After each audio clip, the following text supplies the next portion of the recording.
එතකොට අද එක න්‍යායක් එදා එක න්‍යායක්. ලක්ෂ දෙකමාරට මේ හිටපු ඇමති කෙනෙක් හිරෙන්න ඕනෙත් නෑ නේද?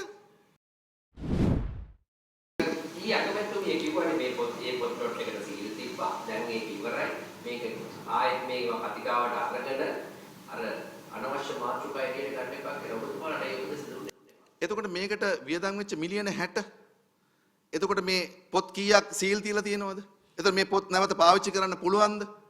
එතකොට මේ රජයේ මුදල් අවභාවිතා වෙලා නැද්ද අධ්‍යාපන අමාත්‍යාංශයේ අගමැතිතුමියගේ ඒ නිලධාරීන් ඇතුළු අමාත්‍යාංශේ? එතකොට එතන රජයේ මුදලක් අවභාවිත වෙලා නැද්ද? දැන් ලක්ෂ 2කමාරටත් හිටපු ඇමතිවරු හිරේ දාලා තියෙනවා. හරි පවුල් පිටින්. හරි මේ අපිට නම් කියන්න අවශ්‍යතාවයක් නැහැ. වැරද්ද කළා නම් වැරදි. මම වැරදි කළා නම් වැරදි. හරි ලක්ෂ 2කමාරට. ඉතින් එතකොට පොත් සීල් තියන්න පුළුවන් පිට ඇතුළ පිටි ගලවන්න පුළුවන් ඔක්කොම කරන්න පුළුවන්. දැන් මාස ගාණක් ගුරුවරු මේකට ට්‍රේනින් එකක් දීලා මුදල් වැය කරලා මේ මුද්‍රණය කරන්න කලින් මේවා බැලුවේ නැද්ද? ඉතින් ඒකයි අපි කියන්නේ අපේ ජනතා විමුක්ති පෙරමුණේ වෙනස ඒකයි. දැන් අපි මේ බොරුවට කෑ ගහන්නේ නැහැ. අපි මේ රටේ අහිංසක දරුවෝ පාරට බස්සන්නේ නැහැ. දෙමව්පියෝ පාරට බස්සන්නේ නැහැ. අපි රජයට කියනවා මේවා නිවැරදි කරගන්න. දැන් 2025 අයවැයේ ප්‍රගතිය 120යි. අපි එදා කිව්වේ අනේ තුන්වෙනි අයවැයවත් වෙන්කරු මුදල් ටික වෙන් කරලා රටේ සංවර්ධනය ගේන්නකෝ. මහ බැංකුව එතකොට අපේ රටේ භාණ්ඩාගාරයේ රුපියල් තියෙනවා. මං රජයෙන් අහන්න කැමති ඩොලර් කීයක් තියෙනවද කියලා කියන්නේ. ඒ කියන්නේ අකමැතුමිය වගේ කියන්න ඕනේ නැහැ තාම. වාදින නැහැ කවුරු අධිකාරිය. නැති ඇයි එහෙම කියන්නේ ඔබතුමා? දැන් විශේෂ බාර ඇමතිවරයෙක් ඉන්නවා නම් දැන් පහුගිය කාලේ යම් දේවල් වලට එහෙමනම් ඒ ඇමතිවරයාවක් කියන්න ඕනේ නැහනේ. මට මෙතන නම් කියන්න අවශ්‍යතාවයක් නැහැ.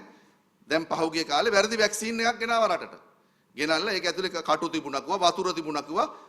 ඉතින් එහෙමනම් එදා ඒ ඇමතිවරයා ඒකට වක් කියන්න ඕනේ නැහනේ.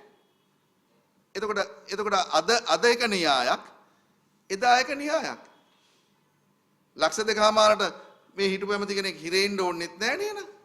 දැන් නාගමතුමිය කියව කතාව දෙකෙන් සීල් කරා ඔක්කොම කරා ඉවරයි කතා කරන්න එපා කියන එකේ අනිත් පැත්තේ ඒ නේද විශ්වාස භංගයට කතා නාගතිවොත් මේ බාර ගන්න අවශ්‍ය නැහැ මේ ඔක්කොම කටයුතු ඉවරයි කියලා ප්‍රශ්නයක් කොහොමද විශ්වාස භංගයට මොකද වෙන්නේ? විශ්වාස භංගයක් ගේන එක විපක්ෂයේ තියෙන කාර්යභාරය. ඒ විපක්ෂයේ කාර්යභාරය අපි අකුරට ඉෂ්ට කරලා තියෙනවා ගරු සජිත් ප්‍රේමදාස මැතිතුමාගේ මේ රටේ ප්‍රධාන විපක්ෂයක් විදිහට සමගි ජන බලවේගයේ අපි මේ වැඩේ වැරදි කියන එක අපි පාර්ලිමේන්තුවේ රටේ ජනතාවට ඔප්පු කරන්න තමයි අපි විශ්වාස භංගය ගෙනාවේ. මේ විශ්වාස භංගයේ දිනනවද පරදිනවද කියන එක නෙවෙයි. අපි මේ ගෙනාවේ මේ රටේ සමස්ත පාසල් යන අහිංසක දරුවන්ගේ මනස විකෘති කරපු නිසාම මේකේ වගකීම අධ්‍යාපන ඇමතුමිය බාර ගන්න වෙනවා. එදා අපි කෙහෙලිය රඹුක් කැලට විශ්වාස භංගයේ ගෙනල්ලා විශ්වාස භංගය අපිට දිනන්න බැරි වුණා.